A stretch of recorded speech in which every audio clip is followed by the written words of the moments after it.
un estudio internacional que cita el Sindicato Médico del Uruguay en su web, la prevalencia del asma en la población uruguaya es del 16,6%. Un dato que preocupa, especialmente en el contexto de pandemia, claramente, porque sabemos que es una de las comorbilidades que puede complicar el curso de la enfermedad. Pero el asma es una condición que preocupa desde siempre, por lo que siempre, cada primer martes de mayo se celebra el Día del Asma en todo el mundo para concientizar sobre esta afección con la que 300 millones de personas en el mundo conviven. Vamos a conversar sobre este tema, pero también de otras afecciones en niños en esta etapa del año, con la pediatra Catalina Pinchac. Ella es presidenta de la Sociedad Uruguaya de Pediatría. ¿Cómo estás, Catalina? Hola, buenas tardes, ¿qué tal? ¿Cómo están? Estamos muy bien y gracias desde ya por charlar con nosotras un ratito. Una de las cosas que se plantean de alguna manera es derribar algunos mitos sobre la enfermedad. ¿Nos podías contar cuáles son esos mitos? Bueno, este año, como todos los años, el lema de este año es justamente derribando mitos. El asma es como ustedes saben, es la enfermedad más frecuente de la infancia y tiene muchas cosas. Se habla mucho sobre el asma, pero muchas de las cosas no son reales. Por ejemplo, una de ellas es el asma. ¿Es una enfermedad infecciosa contagia, por ejemplo? ¿Hay asma en los niños chicos? ¿El asma no aparece a todas las edades, por ejemplo? ¿El niño que tiene asma puede hacer ejercicio? ¿No? Son algunas preguntas que, por ejemplo, muchas veces las madres llegan y dicen, bueno, necesito un certificado porque mi hija tiene asma y tiene que hacer ejercicio. Entonces, nos pareció súper importante compartiendo, y bueno, a nivel mundial que se conmemora el Día del Asma, los primeros martes, estos temas muy importantes ponerlos sobre la mesa porque creo que enseñan mucho y dado que es tan frecuente, hablar sobre eso. Expliquemos entonces, obviamente no es una enfermedad que contagia ni demás, pero vamos, si te parece, demos las nociones básicas, expliquemos qué es la enfermedad del asma. El asma es una enfermedad inflamatoria que tiene un compromiso genético, un desencadenante ambiental, que habitualmente pueden ser las infecciones respiratorias, pueden ser los cambios de humedades, puede ser el ejercicio o pueden ser los trastornos en la parte emocional. O sea, la parte emocional es muy importante como desencadenante de crisis asmáticas. O sea, eso hay que tenerlo en cuenta en todas las edades. Cuando se produce, cuando el paciente tiene asma, tienen los bronquios inflamados, por lo cual la luz bronquial, porque si el bronquio es si lo ponemos tipo un cañito, la luz bronquial es pequeña y eso es lo que hace ruido cuando el paciente tiene la crisis asmática. El paciente tiene tos, tiene fatiga, además tiene la sensación que le falta el aire y además a veces puede tener o no dolor, que lo relaciona o lo transmite como dolor, pero habitualmente es una disnea, es una falta de aire, siente que no le llega el aire. Y eso puede aparecer en cualquier momento del día, puede aparecer inclusive a la noche. A veces el niño que nunca tiene nada, pero cada vez que hace ejercicio empieza con el problema de tener fatiga y muchas veces acompañado de una tos seca en la mitad del ejercicio o después de hacer ejercicios también. Claro. Entonces eso lo limita muchísimo en las actividades. ¿Y cuando hablamos de broncoespasmo, por ejemplo? El broncoespasmo es cuando el bronquio se cierra y se cierra porque hay un proceso inflamatorio. El asma es una enfermedad inflamatoria que se manifiesta en crisis. En crisis significa en episodios. Esos episodios se desencadenan por diferentes tipos de variables, por ejemplo, infecciones, ejercicio, y lo que hace es disminuir el tamaño de la luz bronquial. O sea, la luz queda chiquita, entonces el aire tiene que hacer mucho esfuerzo para llegar a nivel alveolar. Doctora, entonces o sea, el broncoespasmo puede ser una crisis de asma. O sea, un broncoespasmo puede ser una de esas crisis del asma. Sí, las crisis asmáticas tienen siempre broncoespasmo. Bien. Y a mí me pasó con mi hija cuando era chiquita, que le vino un broncoespasmo y en realidad, como yo no me di cuenta que estaba haciendo un broncoespasmo, en realidad lo que le pasó es que tuvo una convulsión simple, ¿no? Porque le subió la fiebre de golpe. Y al final era un broncoespasmo, era producido por un broncoespasmo. ¿Qué pasa con esta cuestión del detectar esto, ¿no? Porque es complicado para los papás. A veces no te das cuenta. Cuando ella era chiquita y no tenía forma de expresar que no sentía que le faltaba el aire ni que nada. Y de golpe la fiebre se le subió así, ¿no? ¿Cómo hace uno para detectar un tema respiratorio en un niño chiquito?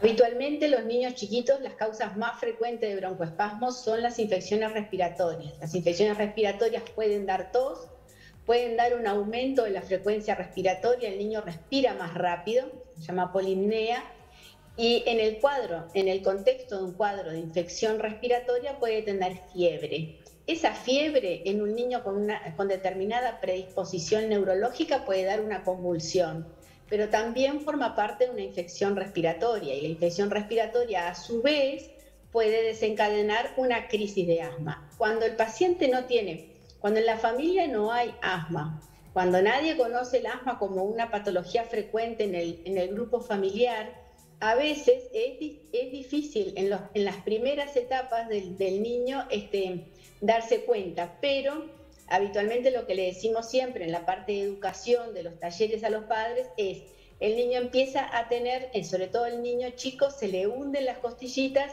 y tiene un aumento de la frecuencia respiratoria con cabeceo y a veces con aleteo nasal.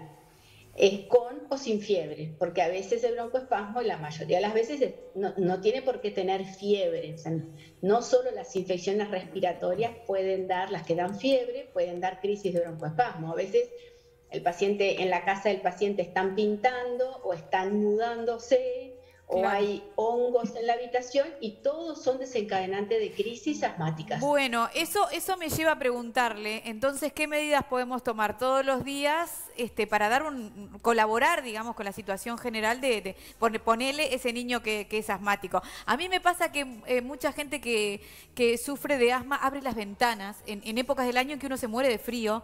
Yo digo, ¿eso lo ayuda a la persona o ayudaría al niño? ¿O es la sensación de que me puede ayudar? En realidad, las áreas donde el niño duerme, o donde el niño estudia, o donde el niño juega, es muy importante tener no solo ventilado, sino que con una higiene muy alta. Porque los ácaros, ya sea de animales, o el polvo, o cuando hay revistas viejas, por eso se pide que en la repisa que queda detrás de la almohada del niño no haya nada que tenga papeles, ¿sí? Porque eso habitualmente lo que junta es mucho polvo.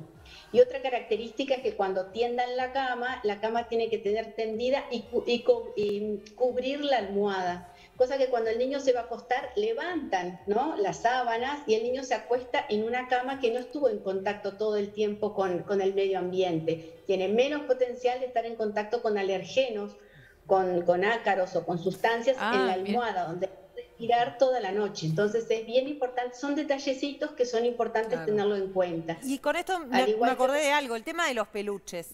Eso, ejemplo, sí, ¿no? sí. A eso iba. Es importante tener los peluches que los puedan lavar, ¿sí? Y los peluches se colocan lejos de la cama del paciente. No están ni alrededor de la alfombra, ni están ni arriba de la cama. O sea, el cuarto de los niños asmáticos es un cuarto impecable, o sea, tiene que ser un cuarto ventilado, casi siempre sin alfombras, o si tiene alfombras, tiene que estar siempre muy limpia la alfombra. Ahí está. ¿Sí? Doctora, cuando vamos a comprar almohadas que nos dicen antiácaros, ¿es verdad o es mentira eso? Porque ahí nos ofrecen de todo tipo de almohadas y nos dicen antihongos, antiácaros, anti. Bueno, quiero saber qué tan cierto es. Sí, tiene menos potencial de tener ácaros, pero recuerden que los ácaros están en el ambiente. O sea, si ustedes ponen una almohada en un lugar donde está lleno de ácaros, por más que sea antiácaros la almohada, se llena de ácaros. O sea, hay que limpiar las habitaciones y tener todo lo que se pueda tener de baja humedad en el cuarto, lo más libre posible de cosas. Tiene que ser un ambiente con pocas cosas y las cosas que están muy limpias. Doctora, la última. ¿Un niño que tiene asma puede de adulto no tenerlo, recuperarse, digamos, o perder estos episodios, o no sufrir de estos episodios, digamos, de broncoespasmo? Y por otro lado, ¿alguien de grande que nunca tuvo asma puede convertirse en un asmático? Excelente la pregunta, te felicito. Muy interesante, pero es una pregunta muy frecuente en el consultorio. El paciente que tiene asma tiene todo el potencial de controlar la enfermedad en un 100%. ¿Y qué significa controlar en un 100%? Significa que el paciente no tiene crisis, no recibe medicación, realiza una vida normal, la que quiera, inclusive deportes competitivos, y estar perfectos con una función pulmonar normal. ¿Sí? Sí. Y eso lo puede lograr con un buen tratamiento. Se logra y quedan con un pulmón controlado. En el asma hablamos de control del 100%. ¿Por qué? Porque como dijimos al inicio, el asma tiene una de las características es que tiene algo genético. ¿Sí? Eso genético no se toca, pero todo el resto sí se toca, se arregla, se modela. Y esos son pacientes que se controlan 100% la enfermedad y son pacientes que pueden estar perfectamente realizando una actividad deportiva, trabajando, estudiando sin tener crisis. Y el asma sí puede aparecer a cualquier edad, durante el embarazo, inclusive durante la vejez, aunque nunca haya tenido asma. O sea, el asma puede aparecer en cualquier momento de la vida. Doctora, hay una cosa con el tema de la comorbilidad del asma con el tema de la COVID, que es que se está estudiando y aparentemente no sería tanto, digamos, como con otras, como con otras patologías o con otras cuestiones. ¿Sabe algo de eso? Sí, se estudió mucho lo que significa la relación del asma y COVID, porque en realidad al principio se pensó muchísimo que los pacientes asmáticos podían tener una alteración o una evolución bastante tórpida si tenían una infección por COVID. En los niños y en los adolescentes, en realidad el asma no es un factor de riesgo para tener una evolución tórpida, pero siempre recordar que el asma es una enfermedad inflamatoria, por eso que a los pacientes asmáticos no se le puede sumar otra enfermedad inflamatoria. Claro. Dentro de ellas hablamos de la obesidad y dentro de otros también las infecciones respiratorias virales tipo COVID o no COVID, pero son infecciones respiratorias. Por lo cual es importante tenerlo en cuenta. Doctora, ¿hay que vacunar a esos niños con la vacuna contra la gripe? Sí, a todos tenemos que recibir en la casa de un paciente asmático, lo preferible es que todos los que convivan con ese niño tengan la vacuna de la gripe, o sea, de alguna manera se protegen ellos como adultos y protegen al niño, y el niño a su vez, mayores de 6 meses de edad, todos deben tener la vacuna de la gripe. Muy bien. Excelente. Doctora Catarina Pinchak, muchísimas gracias por estos minutos en Vespertinas. Un gusto, siempre a las órdenes. Que estén muy bien. Que tenga una linda tarde.